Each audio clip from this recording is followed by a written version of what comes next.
बिस्मिल्लाहिर्रहमानिर्रहीम। मैं मोहम्मद तारिक इकबाल हूँ। नाज़रीन सामीन, आज जिस टॉपिक के ऊपर मैं आप लोगों से बातचीत करने जा रहा हूँ, इस टॉपिक के ऊपर मैं पिछले 5-6 माह से सोच रहा हूँ। कुछ आइडियाज़ इवॉल्व करते हैं, कुछ चीज़ें आप पढ़ते हैं, चीज़ें बनती हैं आपके जहन के अंदर, और हम पाकिस्तानी का किसी ना किसी तरह से इस टॉपिक के हवाले से पिछले 6-7 माह में ज़रूर वास्ता पड़ा। आप अपनी कैंटीन पे बैठे हैं कॉलेज की, या दफ्तर के किसी कैफेटेरिया पर बैठे हैं, या दफ्तर के अंदर ही बैठे हैं, या घर के अंदर बैठे हैं, कोई ऐसा आपका दोस्त, कोई ऐसा भाई या बड़ा आपका या छोटा जो आपसे जूनियर है, उससे जब आप बातचीत करते हैं जो आपके मुखालिफ सियासी नज़रियात रखता है, आप उसका जो मनपसंद लीडर है जिसको वो पसंद करता है, उसकी नज़रियात के ऊपर जान निछावर करता है, वो कोई भी है, आप उसे कहते हैं कि आपके लीडर के अंदर फलां फलां खामी है। ये देखें, न्यूयॉर्क टाइम्स के अंदर ये रिपोर्ट छपी, वाशिंगटन पोस्ट के अंदर ये रिपोर्ट छपी, एक बंदा है जो कि क्रेडिबिलिटी रखता है पाकिस्तान के अंदर, वो ये रिपोर्ट लिख रहा है आपके लीडर के बारे में, और फलां फलां जो मीडिया हाउसेज है वो ये बात कर रहे हैं, और फलां फलां इदारे जो हैं, जो क्रेडिबल इदारे हैं आपके मुल्क के, वो आपके लीडर के बारे में ये बात कर रहे हैं। तो वो आपको पता चलेगा at the end of the debate कि वो टस से मस नहीं हुआ और वहीं पे खड़ा है, बल्कि उसके नजरियात पहले से ज्यादा पक्के हो जाते हैं। और आप यकीन जानिए, ये डिवीजन मैंने घरों के अंदर, भाइयों के अंदर देखी, बाप बेटे के अंदर देखी, फ्रेंड्स जो थे उनके अंदर देखी, और लोगों ने शायद आपस में मिलना ही छोड़ दिया, क्योंकि हमें शायद इख्तलाफ का ढंग नहीं आता। आज का जो टॉपिक है वो ये है कि जी, हम जो है अपने नजरियात के ऊपर इतने पक्के कैसे हो जाते हैं कि फैक्ट्स एंड फिगर्स सुनने के बावजूद भी हम मानने को तैयार नहीं होते, और ऐसे facts and figures they are as clear as the light of the sun, ऐसी चीजें भी हम लोगों के सामने रख दी जाएं तो शायद फिर भी हम मानने को तैयार नहीं। एक मिसाल देता हूं, सुप्रीम कोर्ट ने आपके मुखालिफ लीडर के हवाले से कोई बात की, कोई वर्डिक्ट दे दिया तो वो बिल्कुल ठीक है। हमारे लीडर के हवाले से कोई बात कह दी तो ये सुप्रीम कोर्ट के जजेस ठीक नहीं है। एफआईए ने आपके मुखालिफ को पकड़ा और खूब धोया, वो जायज है, लेकिन जब एफआईए आपके लीडर को पकड़ता है तो वो नाजायज है, वो ज्यादती हो गई। इसी तरह नैब जो है वो आपके मुखालिफ को पकड़े और पूरी थियरी डेवलप कर दे, लेकिन आप पर आपके लीडर को पकड़े तो वो नाजायज है। तो ऐसा क्यों होता है? हर पॉलिटिकल पार्टी में जब एक वर्डिक्ट आता है किसी इदारे की तरफ से, तो वो अपने हक में आए तो वेलकम, अगर अपने मुखालिफ आए तो वो उसके खिलाफ हो जाते हैं। ये मैं सोच रहा हूं ऐसा होता क्यों है? हमारे सामने वो चीजें, फैक्ट्स एंड फिगर्स क्यों हमें समझ नहीं आ रही किसी भी पॉलिटिकल पार्टी से ताल्लुक हो। आप नवाज शरीफ की पार्टी के बंदे को देख लें, आप जब उनसे बातचीत करते हैं तो उन्हें कहें जी सुप्रीम कोर्ट का ये वर्डिक्ट है, नैब ने, एफआईए ने ये बात की, तो वो नहीं मानेंगे। और इसी तरह जब आप जो तहरीक इंसाफ के लोग हैं उनसे बात कर लें तो वो कहेंगे देखें जी इदारों ने फैसले दिए, इदारे ठीक बात करते हैं, लेकिन जब वही इदारे इनको पकड़ते हैं तो वो कहेंगे जी इदारे जो हैं एस्टैब्लिशमेंट के कहने पर चलते हैं।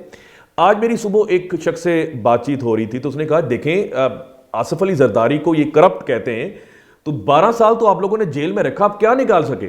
आपके पास टाइम है, नवाज शरीफ जो है उनके पास टाइम था, तहरीक इंसाफ ने 3.5 साल हुकूमत की, साबित तो करें। तो इस तरह की बातें चल रही हैं, चलती रहती हैं, लेकिन हम लोग अपने अपने नज़रियात पर कायम हैं। मेरा टॉपिक ये है कि जी हम अपने नज़रियात के ऊपर इतने पक्के कैसे हो जाते हैं। कुछ चीज़ें मैंने पढ़ने की कोशिश की। Speaking of psychology, why people believe in conspiracy theories. उसके बाद एक और टॉपिक बड़ा खूबसूरत, द ग्रेटर गुड मैगजीन ने लिखा, why is it so hard to change people's mind. लोगों के दिमाग को किस तरह से चेंज किया जा सकता है, क्यों इतना मुश्किल है। फिर द न्यूयॉर्कर ने एक बड़ी मजेदार रिपोर्ट लिखी, why facts do not change our minds. तो मैं तो पढ़ के परेशान होता रहा कि जी किस तरह से लोग हमेशा से अपने अपने नजरियात के ऊपर पक्के हो जाते हैं और दूसरों का मुवक्कफ सुनने को तैयार ही नहीं होते। जैसे सिर्फ हमारे पास तो ये चीज हमें देखने को मिली पिछले 5-6 माह से, लेकिन ये सदियों पुरानी ये चीज है। और इसमें मैं ये समझता हूं कि प्रोपेगेंडा बड़ा अहम रोल प्ले करता है। आपने आजकल के जो प्रोपेगेंडा टूल्स हैं जिसमें इन्फो वॉर्स चल रही हैं, या डिसइन्फो वॉर्स चल रही हैं, या ऑर्गेनाइज्ड डिसइंफॉर्मेशन कैंपेन्स चल रही हैं, या प्रोपेगेंडा एजेंट्स जो है वो काम कर रहे हैं, या जो ऑनलाइन मैनिपुलेशन की जा रही है, आप उस हवाले से देखें। एक तो साइकोलॉजिकल गेम इस तरह से चलती है कि सोशल मीडिया के ऊपर, आजकल के सोशल मीडिया के ऊपर आपने कुछ डिजाइन्स देखे होंगे, उसके ऊपर कुछ फैक्ट्स एंड फिगर्स ऐसे बनाए जाते हैं जो आपके पॉलिटिकल थॉट को फेवर करते हैं।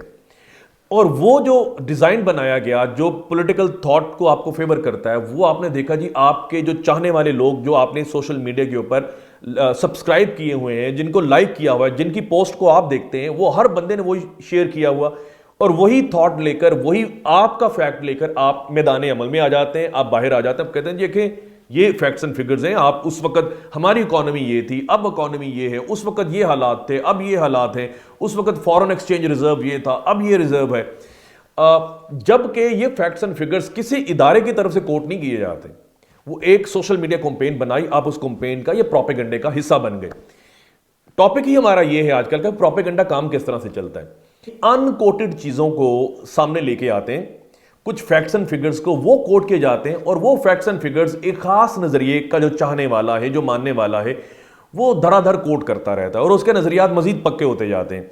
और इस तरह की थेरीज जो हैं वो रोज क्राफ्ट की जाती हैं, घड़ी जाती हैं। मतलब हर पॉलिटिकल पार्टी जो है, उसके जो सोशल मीडिया चलाने वाले हैं, जो हैंडलर्स हैं, वो इस तरह की थेरीज को बनाते हैं। एक तो मैंने ट्विटर अकाउंट ऐसा देखा जिसकी हर पोस्ट इस तरह से आती है कि जी मेरे जराए के मुताबिक, अलेजिडली, जब वो इंग्लिश में बात करता है अलेजिडली, मुबैना तौर पे ये होने जा रहा है, मुबैना तौर पे ये बात की, मुबैना तौर पे इसका कातिल यो है, जराए ये कहते हैं इसको फलां बंदे ने मरवाया। अब उस बंदे ने ट्विटर के ऊपर उसके 5 लाख लोग उसको फॉलो करते हैं और उसके जो ट्वीट करता है उसे कमो बेश कोई हजारों लोग जो है वो उसे रीट्वीट करते हैं, और कुछ ही मिनट्स के अंदर वो करोड़ों लोगों तक उसकी बात पहुंचती है।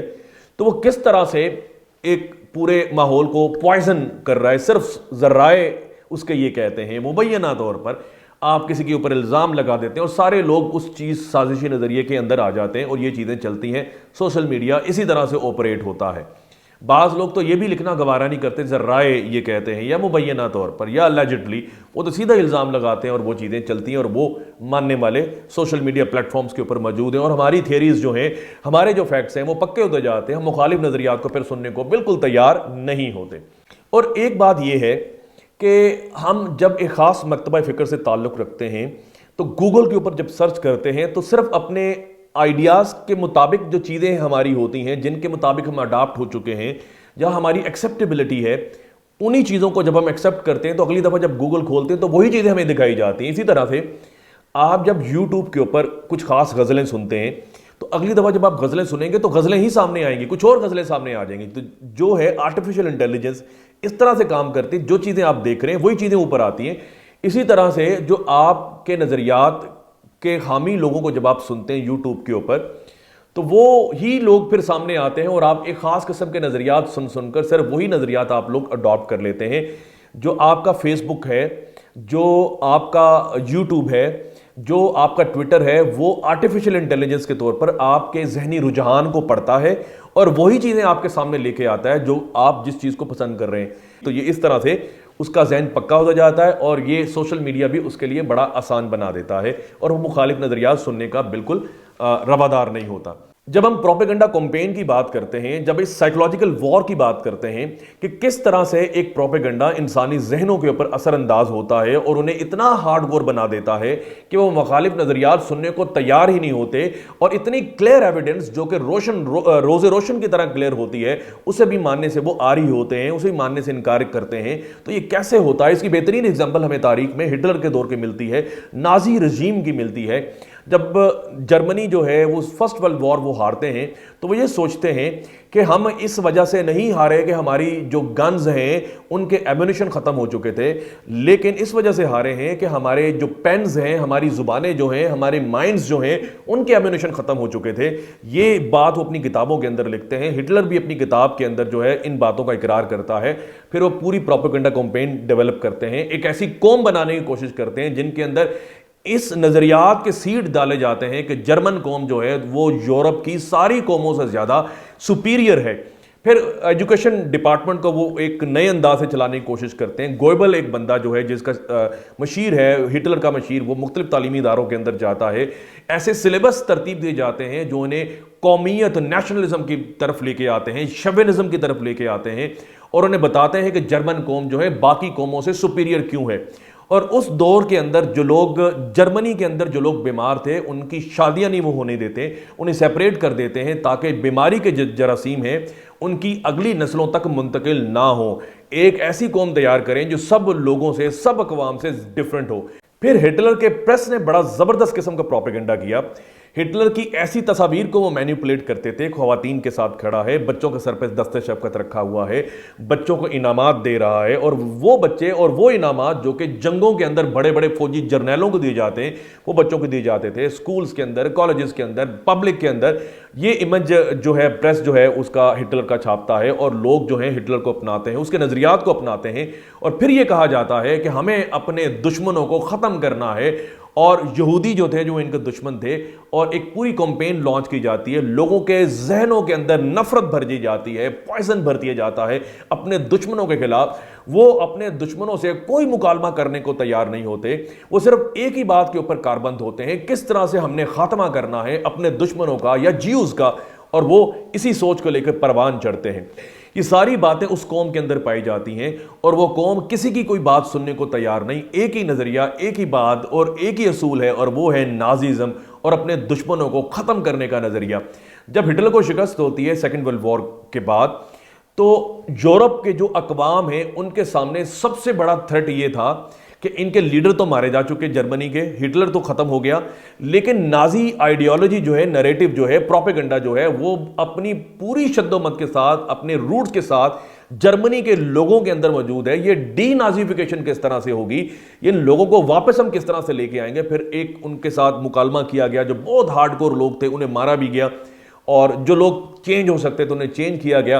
तो इस तरह से उन्हें 20-25 साल लगते हैं डी नाजीफिकेशन के प्रोसेस के अंदर।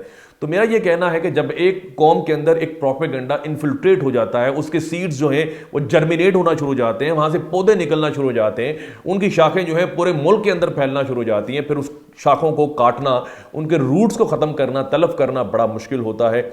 और ये दुनिया की तारीखों के अंदर ये प्रोपेगेंडा चलता है। हमारे मुल्क के अंदर ये चीज़ हो रही है, पिछले कई सालों से हो रही है, जिसमें एक पॉलिटिकल थॉट का मानने वाला दूसरे पॉलिटिकल थॉट के मानने को तैयार नहीं है। तो यहाँ तो वो शिद्दत नहीं है जो कि हिटलर के ज़माने में थी, लेकिन ये चीज़ें हमेशा से मौजूद रही हैं। हिटलर खुद अपनी किताब के अंदर लिखता है, effective propaganda appeals to the feeling of the people rather than to their reasoning ability. Reasoning ability को आप टारगेट नहीं कर सकते, आपने लोगों को इमोशनली चेंज करने की कोशिश करनी है। कोई इमोशनल पिक्चर आप लोग उन लोगों के सामने लेके आनी, कोई रोता हुआ इंसान सामने लेके आना है, कोई रोती हुई माँ सामने लेके आएंगे, रोता हुआ बच्चा सामने लेके आएंगे, कुछ तरह के इमोशंस डेवलप करने हैं कि उस इमोशंस के ऊपर वो अपनी थ्योरी जो है वो बंदा बिल्डअप करेगा। और फिर जब थ्योरी बिल्डअप हो जाएगी, उसके सपोर्टिंग आर्गुमेंट्स वो गूगल के ऊपर, यूट्यूब के ऊपर, सोशल मीडिया के ऊपर वो खुद ब खुद ढूंढ लेता है, जिसका मैंने आर्टिफिशियल इंटेलिजेंस का हवाला दिया कि वो खुद ब खुद वहां पर आ जाते हैं। तो बात ये है, जब भी आपने किसी बंदे को चेंज करना है, एक तो इमोशनली आप उसके साथ एफिलिएट हो जाए और उसके नजरियात के ऊपर फौरन बमबारी ना करें, और दूसरी बात इमोशनली उसे चेंज करने की कोशिश करें, तो फिर चीज़ें काफ़ी तब्दील हो सकती हैं। और मुझे उम्मीद है कि जी इंशाल्लाह ये वीडियो आपको पसंद आई होगी। आपकी कोई राय है, कोई थॉट है, कोई कंटेंट आपके पास है, कोई ऐसा जुमला आपके पास है जो बड़ा अपीलिंग सा है, जो इस थियरी के हवाले से बड़ा रिलेट करता है, तो आप मेरी वीडियो के नीचे वो बात लिख सकते हैं। और मैं हस्बे साबिक अपने वीडियो के नीचे जो कमेंट होते हैं मैं उनके साथ मुकालमा करता हूँ, बातचीत करता हूँ। अगली वीडियो किसी नए टॉपिक को लेकर, किसी नए कंटेंट को लेकर, किसी नई थीम को लेकर इंशाल्लाह हाज़िर खिदमत होगा। अपना अपने गिरदन वालों का बहुत सा ख्याल रखिए। खुदा हाफिज़।